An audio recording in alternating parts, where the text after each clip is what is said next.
Well, happy Monday, everyone. Here I am, Greg Dixon from Shared Visions Unlimited. I'm here with Dr. Barnsley Brown, bold, badass business maven. And today we're going to talk about 6 figures of success to build a badass business. So maybe you want to introduce yourself a bit here, and you won't mangle your name like I just did. Listen, and a lot of them started with B, but it wasn't Barnsley. Anyway, uh, yeah, Dr. Barnsley. It's Dr. Barnsley, family name, by the way, you all. It's a last name, interestingly, that is also a town in Yorkshire in England. Funny, funny. But listen, yeah, I started my business. I'm just going to give a very short intro because I always get bored by people's intros when they go on and on. I started my business 23 and a half years ago with $1,000 and a lot of boobs, not a lot of balls, because that didn't apply to me. All right, feel free to laugh, you all, but it is the truth. I started with $1,000. I became profitable from the first quarter, and it's grown ever since. And now what I love doing is helping other people who are big-hearted business owners who want to really make a positive impact in the world and leave a great legacy for the next generations. I love helping big-hearted business owners soar into 6 figures or more fast with fun. And by fast, you all, let me qualify it. I would say 1 to 3 years. All right. Many of them reach it within 1 year. Some reach it within 5 or 6 months. But every person is different. So definitely within 1 to 3 years, you can get there if you're willing to put the work in and have the right structure in place. That's what I love doing, because guess what? We can give more when we make more. And when we earn more, we become bolder and more badass. So we make a really positive impact in the world. So that's what I do, you all. And I'm also a mom. I'm a mompreneur. I have a 17-year-old, and I just took in another just turned 17-year-old 2 months ago. So he's living with us now. So now I've got two teenagers in the house plus 4 rescue animals. So it's a little busy over here. A little busy. Wouldn't have it any other way. I love it. And, Greg, actually, one of my dreams is that I'm making happen is to teach young people how to start their own businesses, because especially with the economy the way it is and with job security being a thing of the past, I think our kids and all the kids around us need to know how to be your own boss and really to follow what you're passionate about and make it profitable. No, I agree. It's one of the things that gets missed in high school and maybe even start in elementary school is financial literacy, and then also encourage people to follow their own dreams and give them the tools to become entrepreneurs. So Yeah. yeah, Well, they do a better job than when you and I were in high school because they have career and technical education. And I've actually spoken and keynoted for a lot of those conferences of career and technical education, because they have the business track there, the entrepreneurship track. yeah, But still, like you say, financial literacy is really not being taught effectively in the schools. And what it happens is then we get to a point, I got out of graduate school with all sorts of debts because I'd gone to really great schools, right? I actually went to Wake Forest for my undergrad, and I went back to teach there after I had finished my PhD. And I told my students, I'm here to pay off my debt. yeah, yeah, Here. I was being funny. I really love teaching yeah. there. But the whole point is, I started to educate myself right at age 30. And if I'd had this information 10 years earlier, right now I would be on my own island in the Caribbean. Yeah, Hello. pretty much. I We had wouldn't be having this conversation because I'd be with my water wings, surrounded by beautiful dolphins, with a margarita in my hand and my own personal valet fanning me from the shore. yeah. No, Oh, I well. have 2 friends from elementary school, and they went as far as grade 10. They've now been comfortably retired for about 10 years, and I did 30 years to life of hard education, and I'll never see retirement. So, Well, you know what? You're Greg, though. You're like me. I think we're the same in this aspect that I really, truly love what I do. Yeah. It's exciting to me. It's fun. Every day is different. I love helping people find solutions to the issues that are coming up in their business so they can grow their profits and also feel good about what they're creating. So for me, every day is an adventure. And Yeah. actually, I worry about people who retire because oftentimes within 6 months, they've actually retired underground, if you know what I mean. Yeah. My friends don't have that problem, but I know what you mean. Yeah. And A lot of actually, people and years ago, like the retirement age, I don't know what it was, 65 or 68. And that was calculated because the average person was going to die about that age. So basically the plan was for you to work your entire life. But until you die. most entrepreneurs don't even know what the word retirement means. Is as long as they're doing things that they love and helping musicians and artists too who are love what they do, or they're not don't see themselves. The only reason they would retire is because physically they couldn't do it anymore. Yeah. But there are things we can put in place, and that's what you and I are talking about today with the 6 pillars of success. Because when you put this structure into place, it is a structure that brings you success and it can help create a sustainable business for you. And when you have a sustainable business, I'm not talking about just eking by and paying your bills, and I'm talking about actually having ample money so that you can be giving charitably, you can be a philanthropist, you can sponsor microloans in other countries for people who need them through Kiva, for instance. You can give to the causes that you care about. And that's what I'm about on the planet. And especially Greg, you and I haven't really talked about this much in our conversations, but I also very much am about women and people of color. And by people of color, I mean Hispanic, I mean Latino, I mean African American, I mean immigrants of all sorts, Yeah. refugees, etc. Having the knowledge to be able to have a business that brings the much more success than they can have in an organization where there still is friendly sexism and friendly racism. That's what I call them, friendly sexism and friendly racism. That somebody is nice to you to your face, and then they're like, oh, that Biash, she is so aggressive and pushy, that Barnsley, or, oh my God, I would never have her promote her, whatever. People can be nice to us, but they just to our faces, but they're Yeah. backstabbing us. And at least in your own business, if you're backstabbing yourself, there's something wrong with you. Okay. There must be a therapy group for that. There is. It's called Catholicism. Oh no, did I really say No, that? no, no. Yeah, we don't want to go there. No, we don't want to go there. I just think about if you ever watched, okay, let me qualify that, you all. By the way, my daughter just got confirmed and baptized in the Catholic Church. All right. I'm not Catholic, but she is. So remember the beginning of those what's the name of them? Those Dan Kennedy books, not Dan Kennedy. You know who I'm talking about. The Divine, all about feminine. Oh, shoot. I can't think of the name of them. They're hilarious. They were not hilarious. They're really good. Angels and Demons was Yeah, one of yeah. them. Dan Brown movies. Dan Brown. Thank you. Yeah, Yes. yeah, yeah, yeah. Angels and Demons and the Da Vinci Code. Thank you. The Da Um, Vinci Code. That's what and I was the about. key, the Well, secret at key. the beginning of the Da Vinci Code, I will never forget that opening sequence where the guy is flagellating himself. And I Oh mean, yeah, literally with a whip, right? The point being, you all, don't do that to yourself in business, right?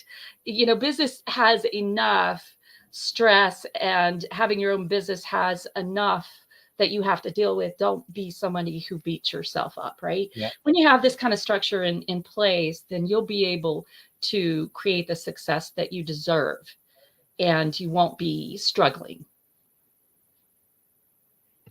Yeah.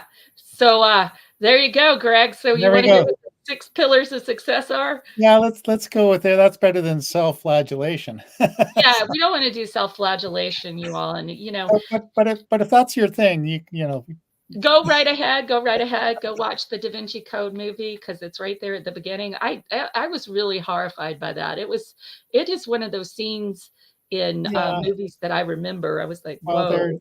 there are a few things that are fairly horrifying in that. Yes, there are So, indeed. That's true. uh, So basically, I have spelled out the word tactic for these 6 pillars of success. I call it tactic, because it really is a tactic. It is a structure, that it is a container for success for you. And this is what I find, you all, Greg, by the time, Greg, a lot of people get to me, basically they have invested thousands of dollars in programs that did not work for them and did not provide the results that they wanted. And by the time they get to me, their trust is just absolutely destroyed. And not just their trust in others who offer things like you and I, but also their trust in themselves. They feel like they failed. And it's not that they are failures, it's that the structure they had in those other programs was not conducive to success. So that's why I created Tactic. And the first of the 6 pillars of success is training. This is the thing that small business owners usually don't have much of a budget for. All right. Training. And by training, I mean business development training, professional development training, training in social media, training in networking, training in how to create a message that excites rather than puts people to sleep, basically. So you want to have training, ongoing training. And like I said, we just don't have the budgets usually as small business owners to be bringing in. I mean, it wouldn't make sense if you have a team of, say, 3 people or 5 people or maybe a few more to bring in somebody to train your folks may not be a viable option. But what you want to look for is a coaching program, a business development coaching program that has the goal you want and that has ongoing training. You also want to look for someone who has connections to people who are outstanding experts who train folks in various parts of business that you need. How to do video marketing, for instance. This is absolutely essential these days. You've got to be on video. I always laugh when I hear people say, I don't want to be on video, but you've got to be on video. It's what people are watching. Hey, are you there, Greg? I can't see you. Yeah, I'm here. Yeah. Oh, great. Awesome. I suddenly couldn't see you. And I thought, where's Greg? No, I'm still here. I was just typing the propaganda in here, like Great. they're training. Yeah, training and looking for somebody who they don't have to be an expert in everything. You can't possibly, but somebody who is connected with other experts and can send you people. I love to do that for my clients. Actually, I know what people are expert in. So one of them is trying to fill an event right now. And I just sent her to a training with someone who helps you fill your events. So we want to have someone who's going to refer us to what we need in terms of training and at a reasonable, affordable level for small business owners. So that's really essential. And along with that, you all, what does that imply? It means that as a business owner, you've got to be a lifelong learner. You have to be committed to what people are calling nowadays. I've talked about it for years, but now they're talking about growth mindset. Well, that's what we're talking about, that you're always learning. ABL, always be learning. I've heard ABM, always be marketing, but I would also say ABL, because the moment that you stop learning is the moment that your business begins to stagnate, right? And when your business begins to stagnate, you begin to stagnate. And when you begin to stagnate, your business begins to stagnate. So you want to be in a dynamic learning environment. You want to create that for yourself with the help of a program that also supports you in that. Yes, always be learning, ABL. Yes, love it. Thanks for putting these up. That's great. I love that. So those of you who are watching, are you committed to lifelong learning? If so, put yes in the chat. Tell us. And do you have experts? Are you connected with experts who can train you up in what you need to know for video marketing, what you need to know to start a podcast, what you need to know to create your multimedia publication, what you need to know to network effectively with intention? Yes. What do you need training in? Yeah. And we all need training. By the way, my show right now, Greg, is going into audio format. And so guess what? I'm getting some training and another VA to help implement that. because, it's new to me. Sure. No, that's good. Yeah, Everybody's learning. Yeah. everybody's learning. I am no exception, and neither are you.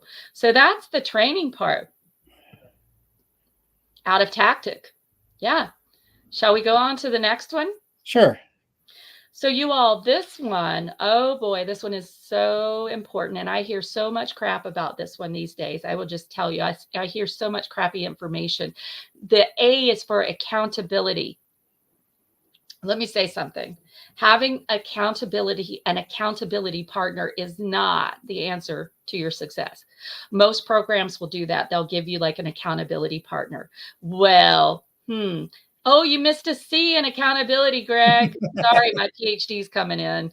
She's like, oh, you have a typo. That's the Doctora Brown, as I call her. She likes to find typos. There you go. Accountability with 2 C's.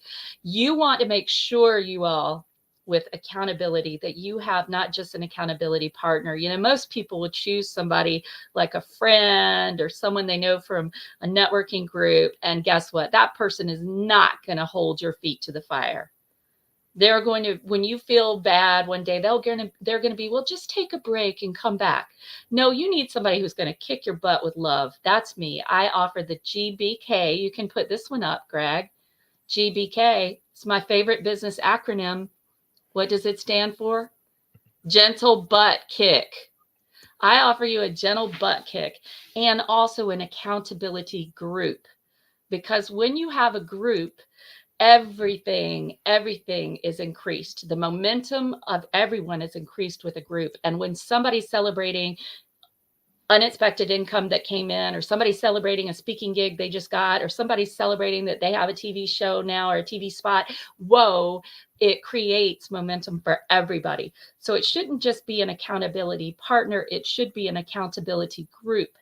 And that way, there's always somebody who's going to cheer you on, but also there's going to be somebody who's going to take you on if you're trying to take the easy way out.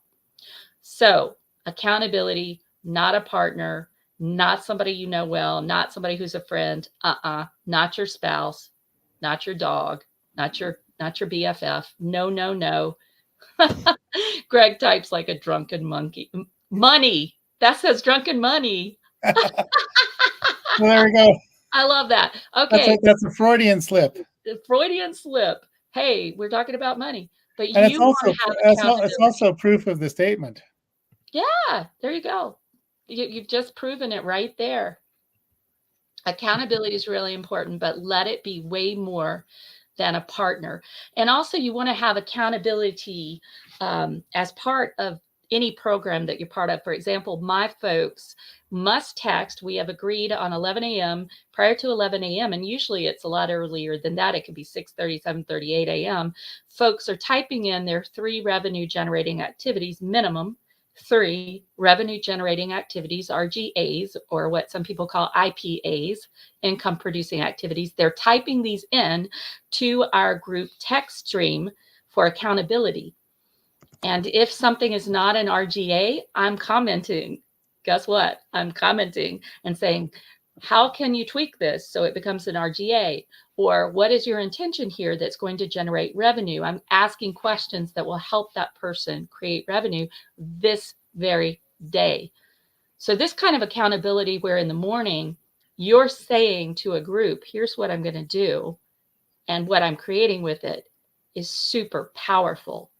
I have not found this to exist in any other group, Greg. Any other coaching group that I know, I have never seen it exist daily in a group setting. So this is just a kick-ass way that my folks get results, and it's structure. It should be worked into the structure. All right, so there's your accountability. And it's got to be daily. And you've got to be planning out what you're going to be doing. Yeah. Sharing it. What are your revenue generating activities? Not what is your busy work. Did everybody hear me? You're not putting what is your busy work. Oh, I'm going to work on my website. I'm going to add a testimonial. No, I don't care. Can I make that even more clear? I don't care about your website and adding a testimonial. What I care about is that you have some income come in, which means we've got to get you in a place where you can generate enrollment conversations with qualified folks you would enjoy working with. All right. That's Okay. what we've got to do. And we got to get you to revenue fast, not with busy work, not with research. For example, research is not revenue generating. All right. But if you research a company or research a person and reach out to them and schedule an enrollment conversation, well, that is a revenue generating activity. But everything needs to be tied to how can I generate revenue today? For those three activities, how can I generate revenue today with this? Some of them are short term, some are long term. We won't get into that much depth, Greg, but some RGAs are short term, some RGAs are more long term. When people first come into my Make It Happen Mastermind Group coaching program, I'm focused on which one? Which one do you think I'm focused on for them, the newbies?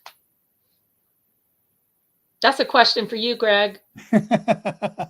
getting prospects, I'm getting focused some on them business. getting revenue now, like the Yeah, short-term revenue generating short-term activities. revenue now. Yep. Yeah, I'm not going to say to you, I'll start a YouTube channel. That is a long haul to revenue. And I'm not going to say to the newbie in my program, here's what we need to do. Instead, we're going to use the 3 to 4 major activities, marketing activities that can get you to 100K and beyond fast. All right, we're going to use those. And I'm not going to get into those right now, but there are 3 to 4 that every business owner needs to use when they are new or completely new or relatively new in business. Okay. They're just core. They're foundational. Well, should I name them? Should I name them, Greg? Sure. Or should we just have them worry about it? Do we Yeah, want I'm everybody to curious worry about about what it? the C is in tactic.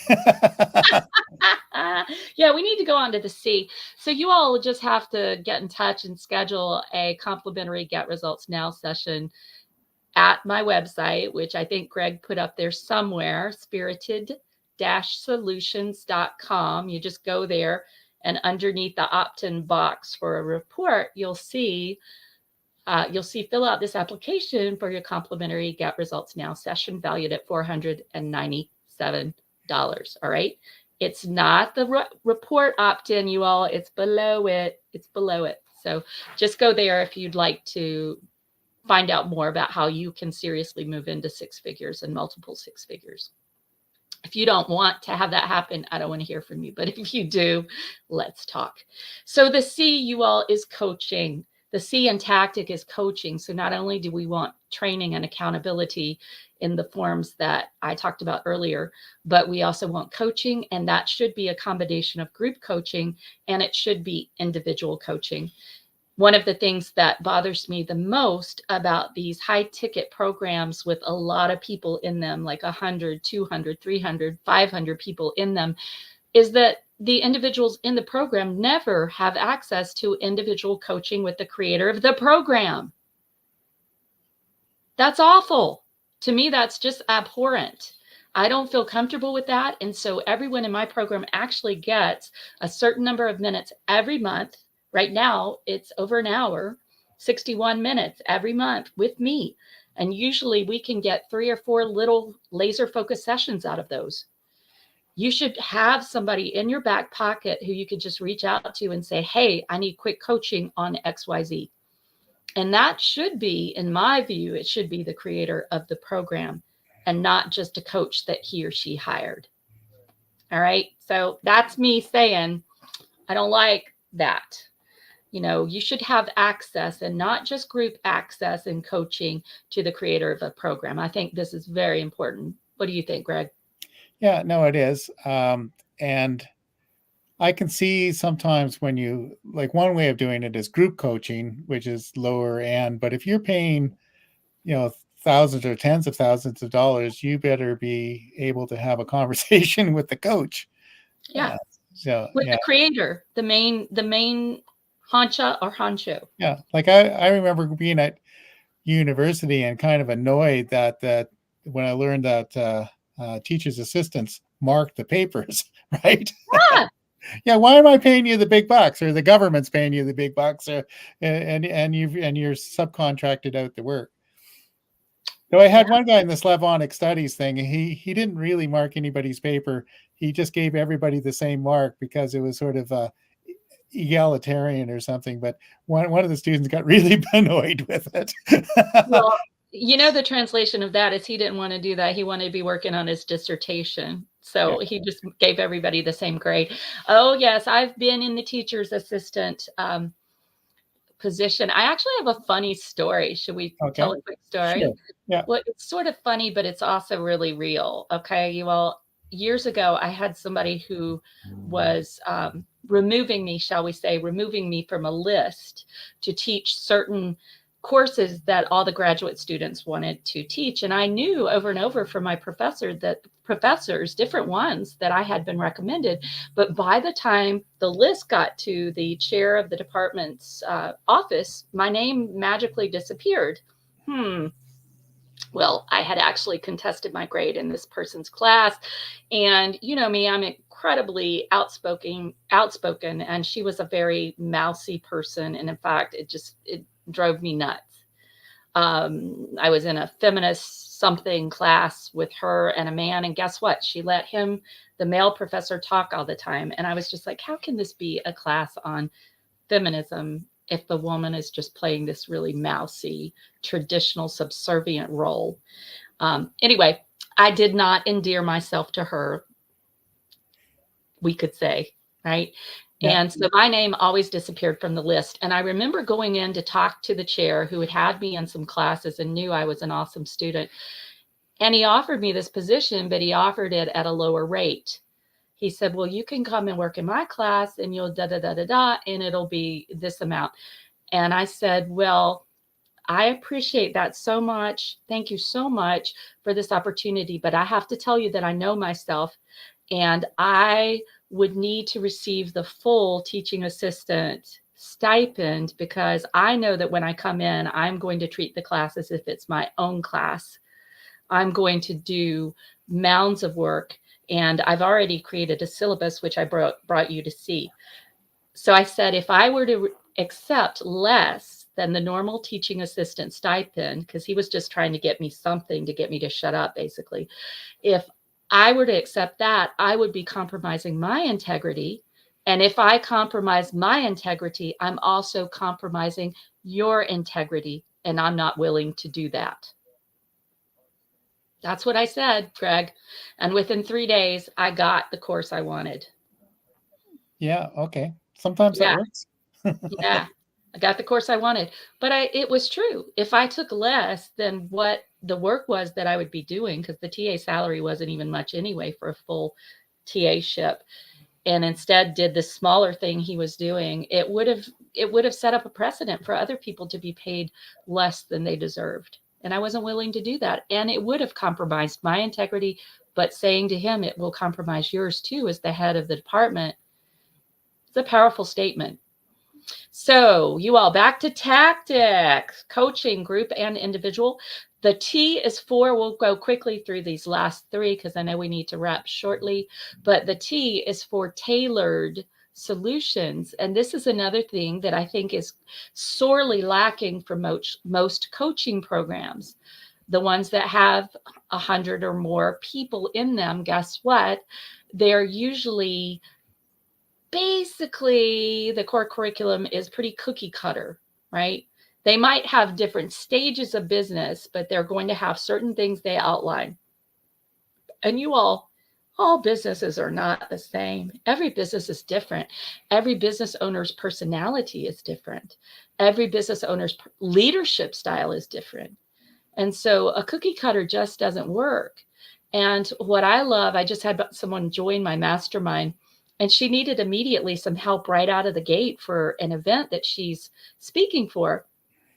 She was able to access me, get the help, get her flyer done in a kick-ass format, something that probably would not have gotten done for months in another program, and she's already hit the ground running. Yeah. But that's because of the structure.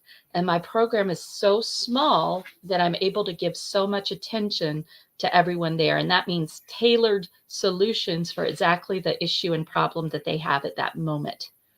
I'm It's going not to a jump in on situation. that one. Yeah. Yeah, because so we Betty and I work with authors, and I work with course creators, and virtually everybody who walks in the door has a unique situation. There isn't generally a one thing fits all for them. Like there are some basic principles that apply to everything, but what they need will depend on what they're doing. So Mm-hmm. Yeah. And what they're doing is going to be different. For example, the people who I've got who've been in, one person who's been in the program this is her third year, and she keeps rocking it out and growing and growing. What she's doing is very different from what this person who's coming in making just, 500 or 600 a month right now, what she's doing, right? yeah. This other person is making between 12 and 18,000 a month now. And what she's doing is very different from the person who's just making a few hundred a month because she's just starting out. And I think that so many programs don't acknowledge, they'll tell you some kind of wisdom that may be the right thing for someone who has 100,000 people on their email list, right? You need to blah, blah, blah, blah, blah. Okay. If you have 100,000 people on your email list and 100 kick-ass JV partners. But if you're a solo entrepreneur just starting out, there are certain things that are the only things you need to be working on. And you don't need to be working on building that email list. That is not your first priority. One of your first priorities is networking in the places where your target ideal client shows up and making an offer that is compelling and enticing and brings people to you for an enrollment conversation. That's it. That's your fastest path, one of your fastest paths to revenue right now if you are a newbie. So that's the T, tailored solutions. Let's move to I, which is implementation. OMG. Oh my God, Greg. All right, let's be real, you all. Let's be real. How many of us have gone to a conference, or we've taken a training, or we've gone to a summit, and we took all these great notes, right? Like Greg is doing right here on behalf of everybody. And then we get out of that, and the next day we start back to delivering everything that we're doing and all our marketing, et cetera, and we forget about what we learned, right? Our time was really wasted. Implementation is key. We've got to have structures to ensure that the implementation gets done. And by the way, accountability, the A out of tactic, is only one structure that is there. That is just one structure that's available. There are a number of different structures that should be in every program for implementation. And I'll just give you one. In my coaching program, we do get her done times. We do get her done sessions, get her done. And anybody can call one. And what I mean by that is it's outside of normal working hours, but you've got something to do and you haven't gotten it done. You just say, hey, I'm doing a get her done session from 7 to 9 p.m. this evening. I'm going to finish my blah, blah, blah. Tell everybody in the text stream who wants to join me. And then other people just chime in and say, yeah, I'm going to join and I'm going to work on sending out my email newsletter, or I'm going to join and I'm going to knock out my summit speaker application. Whatever it is, the get her done session is a way that you can create momentum for everybody. And any program that's worth its weight in whatever money, I don't know. I think people say salt, but where did that come from? Any program that's worth its weight in gold should be one that has something like the Get Her Done sessions worked into it, to have group working together, the group energy of working together, especially on those things that are hard to do, that are hard to get done. Finally, the last thing is what you're creating, Greg, right here, and what we're creating, because what are we doing? We're creating community. our goal in this broadcast is that those of you listening will feel connected with us and will get some wisdom and some strategies and a tactic, get it, that you can take back to your business. We are creating a community of business owners here. That is our goal, is that you'll feel connected. You'll feel like your experience is represented in some shape here, and you'll have some strategies and tactics to take back with you to create success in your business with these 6 pillars of success we're talking about today. So community is essential. And when we create a community, it should be a community in which it's not competitive, in which the only person you're competing with is yourself. So for example, in my community, people are cheering each other on. And some of us are coaches, but we're in different fields.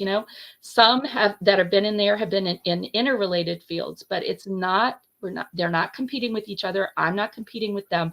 The only person we're competing with is ourselves. And therefore, you want a community where it's really safe for you to be real on the days that you're having a hard time in your business. And it's safe for you to be proud when you have a success and to share that with the group. I love it when I get messages like, oh, I just created $597 income this morning, or, oh, I just had my first $9,000 day. Oh, yes. Recently, somebody, oh, I just had my first $7,000 day. I love seeing that in the text stream. And guess what? Everybody's cheering that person on. Woohoo! Good for you. Keep going. You got this. So you want a community where that kind of collaborative cheerleading of each other is part of it. And it's not a competitive kind of cutthroat situation where everybody's vying for the top spot. No, you want a community that is going to care as much about your success as they do their own. And that's what I've created in my group. And I'm very proud of that. And actually, you know what, Greg? After people leave the mastermind, they stay in touch. And I see them on Facebook commenting and talking. And it makes me happy to know that I've created a container with my Make It Happen coaching program where people actually develop relationships that continue even after they've finished the program or left the program. That's exciting. That's pretty exciting. Yeah. Yeah. So if you want to be a boring, have a dull time, don't call. Yeah, seriously. If you want to stay under 6 figures and have your business just kind of struggle, and you want to watch your bills pile up, and you want to be contemplating daily returning to a job you hate, you want to think about that, then I'm not your person. But if you're sick of those things, like you don't want to watch the bills pile up really high, like the Leaning Tower of Pisa, and you don't want to contemplate going back to the job in that cubicle where you felt completely repressed and suppressed and depressed. If you don't want to think about those things, then I'm your business maven, and your bold, badass business maven. And I'll tell you that I don't sugarcoat it. I'm very sweet at heart, but I'm also going to tell you the truth.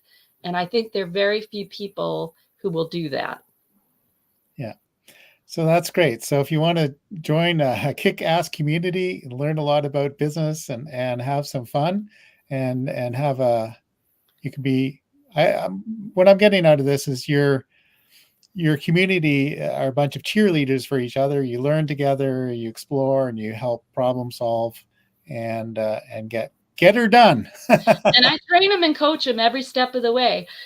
So whatever's coming up that is an issue or challenge in their business, I'm giving them tailored solutions that they can implement, and making sure that they do implement them. So it's a structure for success. These 6 pillars of success are strong, and they will make you indomitable in business, and they will take you into 6 figures and multiple 6 figures if you're willing to do the work. So those of you that are not scared by this, Actually, if you're scared by it, I would also challenge you. If you're scared by it, that means you really want to be in that six-figure range. If you have some Yeah. fear around this, that's telling you that something in you is wanting this, right? Okay. Otherwise, you wouldn't be reacting strongly. So think Okay. about that too. Those of you who are like, oh God, this just sounds really like, military boot camp. No, we have a lot of fun, but we do kick butt. That's why it's called, that's why I'm the bold, badass business maven. And that's why it's called the Make It Happen Mastermind. It's not called Let's Hope It'll Happen Yeah. Mastermind. Okay. It's the Make It Happen Mastermind. Y'all can reach out and get your complimentary Get Results Now session. You need to apply for it. And the website's right down there. Thank you, Greg, Okay. spirited-solutions.com. And in summary, why don't you go through what tactic means with each of those, just into summary here? Yeah, very quickly. Tactic. These are the 6 pillars of success to create a sustainable 6-figure or more business. T is for training. A is for accountability. C is for coaching. T is for tailored solutions. I was like, what's the next letter? I is for implementation. And the final C is for community. And when you have those set up in the way that we discussed, and if you're just coming in here, you need to go back and listen to the first part, because this is not the kind of accountability you usually hear talked about. This is not the kind of coaching you usually hear talked about. I want you to go back and listen, because the way that I approach things is very different. And that's why 97% of my people get the results that I promise. That's awesome.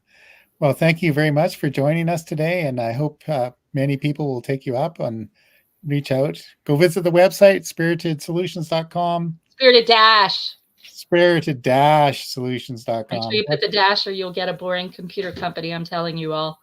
Yeah, there we go.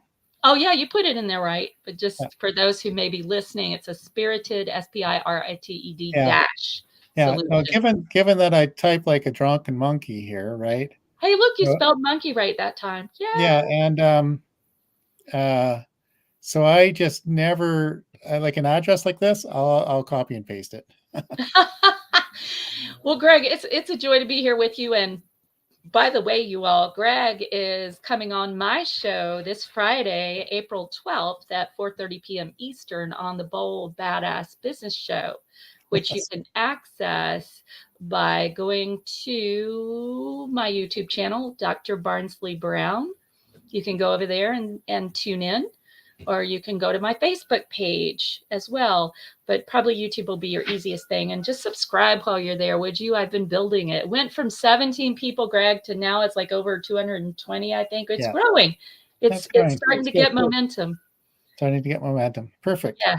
Okay. Well, tune in on Friday and check out the show. We take a few no prisoners on that show too. Tell them what we talk about. Tell them what we're going to talk about there. Oh, well, we talked about why your online presence sucks and what to do about it. Yeah, how to fix it. And how to fix it. So, yeah, and your homework is to walk through your own online presence and put your visitor's hat on, your client hat on, and see what it looks like. It may be a little bit horrifying. Yeah. So y'all will want to tune in, because we're going to go get into all of that. And, we're going to give you particular strategies that you can do, that you can implement, so you can make your online presence better. And Greg's going to give a freebie away at the end of that live broadcast this Friday at 4:30, April 12th, 2024. It'll also be up on my YouTube channel at Dr. Barnsley Brown. It'll be up there, so you can just go up there and watch it afterwards as well. Okay. Well, Greg, thanks for having me on. I want to be wherever you are, in your backdrop there. It's so beautiful. I'm guessing that's probably California, maybe Oregon, but probably California or somewhere. Even actually Southern Washington State has some beaches like that. Yeah, that's sort of the coarse sandy beach, Yeah. So, and it's maybe even New Jersey. The New Jersey Shore. Yeah, I'd have to flip it to be New Jersey. I don't know. That's true. Actually, I've got a New Jersey story while we're here. Oh, okay. We'll tell that, and we'll give y'all a story before we wrap here. Yeah. So I grew up in North Vancouver, in the Vancouver area on the West Coast, and some of my friends moved to New Jersey. And one time they were by, and they said it was where they lived in New Jersey was like like Langley, which is a lower mainland community, only nice. And I said, Mhm. well, that's not the New Jersey I have in mind because, there's probably been 100 New York movies. This is what's your definition of hell is a weekend in New Jersey, and there's a part across the Hudson River that's not very pleasant. But the rest of the state, it's the Garden State. It has beautiful beaches like this, except I think in New Jersey, the beaches tend to be that white sand. Mm. And then Princeton University and all sorts of really nice stuff. So I went and toured, and I bought a tabletop photo book because nobody would believe me anyway. So there's a lot of nice stuff in New Jersey. Listen, I went to Atlantic Heights last year to reunite with people I studied with in London many years ago. One of them has a gorgeous, gorgeous mansion on the right there on the Navasink. I think it's called Navasink. Okay. Navasink Yeah, River. I'm gonna get that wrong, but something like y'all that. know what? Yeah, I think it's Navasink. By the way, we went there by where Bruce Springsteen. I think it Yeah. was no Bon Jovi. Bon Jovi. We blasted Bon Jovi and went by where his house was while we were on a Oh boat yeah. trip. Yeah. Bruce Springsteen's from New Jersey too. He is. I actually, yeah, he is too. I went to kind of his area. I've forgotten the name of it Yeah. now, but And Marie Forleo. yeah, but we actually blasted Bon Jovi, and my friends were like, "Yeah, let's get out on his dock." And some of us were like, "We don't want to be arrested. We really don't." But it was gorgeous. It was gorgeous, and the beaches up there were gorgeous. And I had never been to the Jersey Shore. I was very impressed. I really Yeah. was. Beautiful. Yeah. So you all, enough about the Jersey Shore. Time to get into six figures or more, and then you can travel wherever you want to go to the Jersey Shore. You can take a month off and tour Europe, as I did with my daughter this past summer. That was a lot of fun. You can go on the podcasters cruise. There's so many things you can do with all that money, and certainly you can rescue a lot of animals, help stop human trafficking, help whatever people you want to help in the world. That's what it's really about, is Yeah. how can we leave a good legacy that's going Leave to a good carry on. legacy. Leave You a could good probably legacy. include speech therapy for people from New Jersey, but that's another story. A friend of mine, if he heard that, he would be very upset. But Well, I know yeah, I have a colleague, a collaborator who it was from Boston, and he actually Boston, did Boston. Boston. He did speech therapy to um, get rid of that Boston accent. Now he sounds like an Easterner. He sounds like he could be from New York or New Jersey or any of those places. But yeah, the Fran Drescher accent is what I have in mind for speech therapy. There you go. Well, there are people who would say that in the South, we need speech therapy. But there, if they were really educated, they would know that there are many different Southern accents. Oh yeah, There for is sure. the Southern coastal, the Yeah, North Carolina Outer Banks. There is the mountain accent. There is the country accent. There is the more genteel, whatever you would call it, born and raised in the city accent. That's kind of what I have. Though some of my family members have the mountain accent, and they kind of talk like this, and there you go. That's and how it is. there's a few people that you need subtitles for. There you know. Yeah. Oh, there are more than in my family. We should have subtitles galore.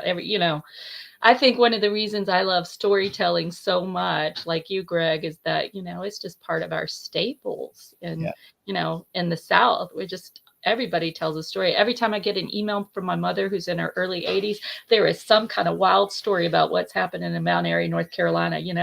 It, I've got to save her emails and turn them into a book because they're hilarious. they are hilarious. I rented a car and I drove from Florida into Georgia. I was flipping through the radio station, and this country music station come up there, and the tagline was, "Welcome to Hank Radio." Says says finding more country music than Hank Radio is tougher than stewed skunk. Anyway, I almost drove off the Dude. road. Yeah, and my friend who was from the South, he says that might have been said with some experience. I was going to say that sounds like a roadkill incident right Yeah, there. We would say instead of incident. That's a roadkill incident right there. And if you're living out in the sticks in the South, you're going to have a roadkill incident. yeah, You can yeah. get you some good venison or some good skunk or some good possum. Squirrel. make you some chitlins. Yeah. Hog You'll jaws and laugh. all that. When I taught at Wake Forest, one of the things I taught, and I know we got to wrap this, Greg, but we're probably amusing somebody. At Wake Forest, one of the things I taught was folk traditions. Yes. I was very interested in folk traditions such as storytelling, and we actually had a hoodoo voodoo woman come to speak to the class. That was super interesting. She was from this is many years ago, but she was from the Caribbean, and met her in a coffee shop, and she just gave a really interesting lesson to my Wake Forest students. But we went into folk traditions, and it was just pretty fascinating. And I think that we forget that where the region we're from is rich in folk traditions. I can't remember what were we talking about before, Greg? Come back on here. I forgot what I was going to say that story for. It was something related to what you said about oh, right. Here you go. Chitlins. Chitlins. Chitlins. Yes. All right. Here I am, born and bred in the South, but I had never tried chitlins in my life. And one of my students, my little Wake Forest students, decided she was going to do recipes that had been passed on that were soul food recipes in her family. And one was chitlins. And she actually brought them to class, and we ate them, and they were delicious, you know? But I had never tried chitlins, so Yeah. I don't know. I also don't like iced tea, so I don't know if I can be considered a real Southerner or not. Because Yeah. And there's there you go. iced tea in Canada means something different than iced tea in the South. I just have to say. Oh And my, I don't know my, what it means. and my friend from the South said, the Ruby's remedy, which is Oh, it's a some kind of, remedy. yeah, the remedy is some kind of alcoholic concoction of some sort. Anyway, while we're talking about food, and I'm gonna put out a plug for Mrs. Wilkes Dining Room in Savannah, Georgia. Mm, And you can sit down, and they have it's boarder room style, and they bring out, you have a sit at a table with maybe 8 or 9 people, family and style. you because what the it used to be a boarding house, and they had 6 bachelors at this thing, Mm, and that they live there, and then they just boarding house style and all these various dishes. And it happened to be there was another group from Canada there, and my wife was going through, and she named all of the dishes, right? And how did you learn that? Says, well, I got Southern connections, including gravy and biscuits. That that's another conversation. But anyway, it turned out one of the granddaughter of the original Mrs. Wilkes was at her table, and mm. somebody asked her, says, well, how long did the bachelors stay there? And she said, well, they never left. Says, who wouldn't? They've got a nice room downtown Savannah with 3 meals a day. So the only way they went out is when they died. I love it. Yeah, True that. That yeah, sounds like heaven for me. That sounds like a writer's retreat right there. I need to yeah. go. There we go. Savannah's worthwhile going at any time. I love that. Well, you all, what are you taking away? Hopefully some fun stories. Y'all, Y'all. yes, But yeah, also remember, these stories interweave who you are into your business. I think that's the other thing that you can take away from today is that yeah, when we do business, we're not just doing business with somebody because they're smart. We're doing business because of who they are. yeah. And And who they that are. is, yeah, who they And, are. and one thing you mentioned in your talk that I want to just emphasize again, because you said it's being an entrepreneur, having your own business can be an awful lot of work and a Mhm. lot of stuff. So it better be something you love. Else Yeah. you're probably not going to be successful at it. You're not going to stick it out. So it better be something you really love to do.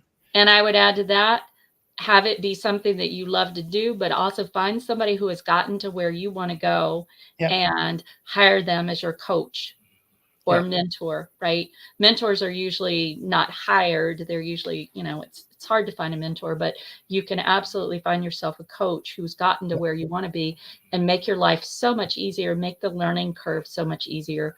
yeah, And Greg, truthfully, I wish I had done that so much earlier in my business because I would have gotten into 6 figures much earlier. It took me over a decade to get there. And it never would have taken me that amount of time if I'd had me as I am now. And so Yes. that's one of the reasons I do what I do, is I don't want other people to go through that long struggle. I mean, it was I enjoyed it. It was exciting, but it was also somewhat of a challenge and an Yeah. uphill battle. And there's no reason you have to do it that way. You can Yeah, find the right coach and you can do it in a year or 2 years, a lot of wrong turns on the process. That's Yeah. what in the music world and acting and stuff. There's a lot of people who are successful in the business who they're the children of people who are successful in the business, and it's just because they never learned how to do it wrong. They Right. always so they had people who modeled how to be successful, and that's how they did it. And they did the same thing and it happened.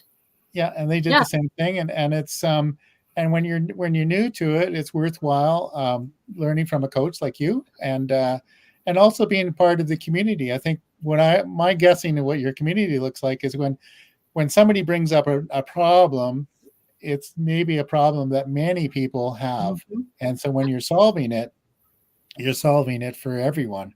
Mhm. Yeah. Absolutely. And I always say, don't hesitate to bring whatever's coming up, because if it's coming up for you, it's certainly coming up for others in the group as well. So group coaching done right is going to apply to many people in the group. Um, and supplemented with individual coaching, you really Yeah. become unstoppable.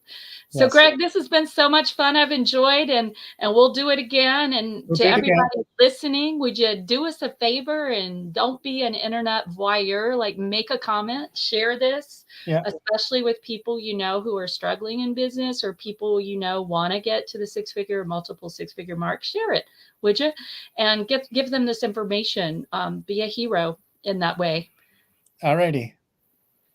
All right. Thanks, Greg. Enjoy the rest of the day, the rest of the week.